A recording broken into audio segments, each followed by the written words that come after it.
जंगल का राज बहुत समय पहले की बात है। एक बड़ा और सुंदर जंगल था, हरा भरा, पक्षियों की चहचहाहट और नदियों की कलकल से भरा हुआ।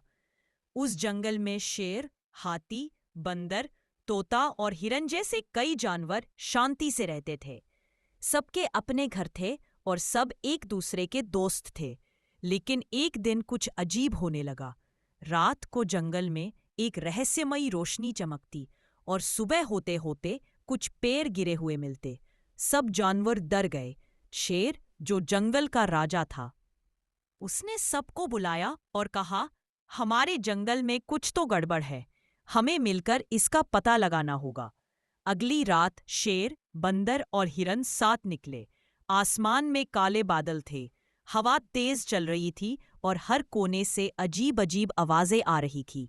बंदर थोड़ा डर गया और बोला, कहीं ये भूत प्रेत तो नहीं है? शेर मुस्कुराया, डर मत, सच्चाई सामने आएगी। वे आगे बढ़े और एक पुरानी गुफा के पास पहुंचे। अंदर से नीली सी रोशनी चमक रही थी। उन्होंने हिम्मत करके अंदर झांका तो देखा, एक पुराना रोबोट वहां पड़ा था। उसके शरीर से रोशनी निकल रही थी। अचानक वह हिला और धीमी आवाज में बोला, मैं यहाँ पेड़ों और जानवरों के बारे में जानकारी जुटाने के लिए भेजा था, लेकिन मेरी बैटरी खत्म हो गई थी। सभी जानवर हैरान रह गए। हिरन ने पूछा, तो पेड़ गिरने की वजह तुम हो? रोबोट बोला, हाँ, मेरे सिस्टम में गड़बड़ी आने के कारण कुछ पेड़ों को नुकसान पहुंच गया।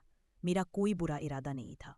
शेर ने थोड़ी देर सोचा और कहा, अगर हम सब मिलकर तुम्हारी मदद करें तो क्या तुम हमारे जंगल को ठीक कर सकते हो? रोबोट बोला, हाँ, लेकिन मुझे सूरज की रोशनी यानी सोलर पावर की जरूरत है।